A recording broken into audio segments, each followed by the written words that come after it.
13h, 15h, Europe 1 Info. Avec Clélie Mathias sur Europe 1 et on vous retrouve Clélie avec le chef du service politique chez Valeurs Actuelles, Sébastien Ligné. Sébastien Ligné, bonjour et soyez Clélie. le bienvenu. On va parler de l'Iran, bien sûr. Juste avant quand même, Sébastien, on avait tendance à oublier, on vote dans 5 jours. Non mais c'est vrai, c'est un scrutin important, il est un peu éclipsé par la guerre au Moyen-Orient, forcément. Au niveau national, oui. En effet, mais je pense que c'est un effacement en trompe-l'œil. Et je pense que sur le terrain, les retours qu'on peut avoir quand on discute avec les candidats, quand on discute avec les gens, c'est qu'ils sont bien au courant qu'il y a un vote dimanche et qu'au fond, les enjeux nationaux, les enjeux géopolitiques n'ont que très peu d'incidence sur le vote des Français dimanche. Donc je pense qu'on peut aller vers une bonne surprise et que le taux de participation dimanche et la semaine suivante ne va peut-être pas être aussi dramatique que ce qu'on pourrait penser au vu de l'actualité.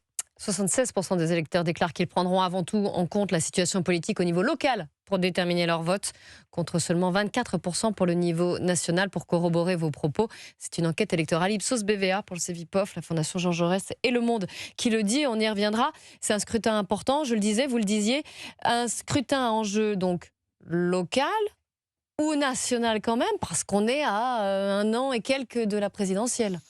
Historiquement, c'est le vote municipal et le vote présidentiel est quand même très décorrélé et vous avez déjà une prime au sortant extrêmement forte au municipal, avec énormément d'électeurs qui peuvent se reconnaître dans une étiquette au niveau national, typiquement RN ou LR, et ne pas forcément voter pour un RN ou un LR au niveau local en fonction des candidats, de la sociologie, etc. C'est décorrélé finalement de la sensibilité politique, c'est plus en fonction de l'action, de l'œuvre, de ce qui Premier point, évidemment, c'est décorrélé par rapport à votre étiquette nationale, on va dire, et c'est aussi décorrélé de l'actualité nationale.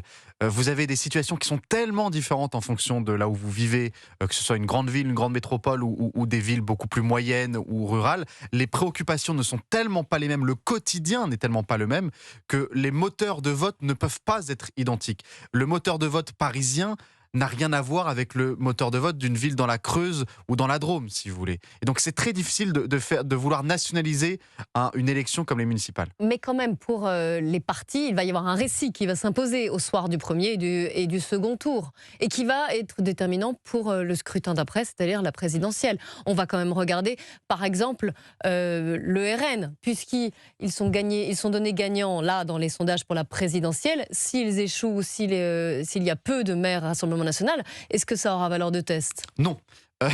Parce que le RN est historiquement extrêmement faible ou décevant au niveau local. Souvenez-vous, en 2021, lors des élections régionales, le RN avait fait une campagne assez décevante, des scores très décevants. On avait eu en effet un récit médiatique qui avait tenté de s'installer dans les semaines qui avaient suivi en disant « Attention, le RN est en danger en vue de l'élection présidentielle en 2022 ». Le résultat a montré que ce n'était pas le cas. Donc pour le RN, c'est pas totalement vrai parce que pour le coup, cette décorrélation dont on parlait est exagérée au niveau pour le RN. Alors pour les autres partis, en revanche, c'est vrai. Pour le bloc central notamment, qui risque de subir une défaite majeure au niveau municipal, qui va être les prémices de ce que le bloc central devrait vivre l'année prochaine, et pour la gauche aussi, notamment dans le rapport de force entre le PS et LFI. Là, en effet, ça peut avoir un effet de rampe de lancement vers 2027. Je voudrais vous faire écouter une déclaration, celle de Manuel Bompard, coordinateur national de LFI, député des Bouches-du-Rhône. Il a dénoncé l'irresponsabilité du PS, puisqu'on parle de la gauche, à propos de la consigne socialiste de ne pas faire d'accord avec LFI. Il était l'invité de Laurence Ferrari ce matin sur CNews et Europe 1. Nous, on a une responsabilité. J'ai vu que le Parti socialiste, dans une décision absolument irresponsable, considère que ce n'est pas grave, en quelque sorte, que des dizaines de villes puissent basculer à la droite ou à l'extrême droite. Pas nous. Donc nous, partout où nous sommes en tête au soir du premier tour, nous tendrons la main pour rassembler, battre la droite et l'extrême droite. Et l'inverse, si on n'est pas en tête... Vous retirez vos listes ? Non, on proposera ce qu'on a appelé des fusions techniques, c'est-à-dire on se rassemble pour mobiliser l'ensemble des électeurs. Avec qui vous allez vous rassembler ? Parce qu'a priori, le Parti socialiste n'a pas franchement envie de faire des fusions techniques avec vous.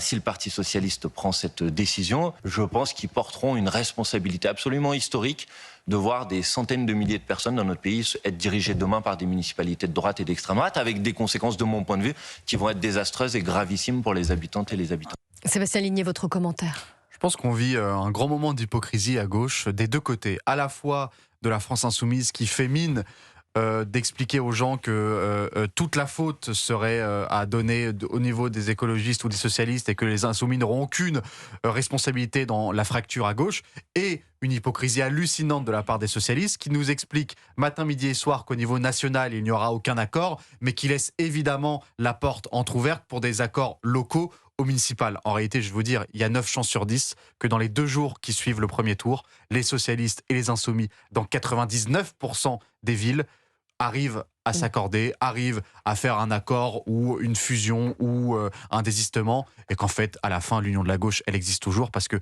les socialistes savent pertinemment que sans les insoumis, ils ne peuvent pas remporter la plupart des mairies.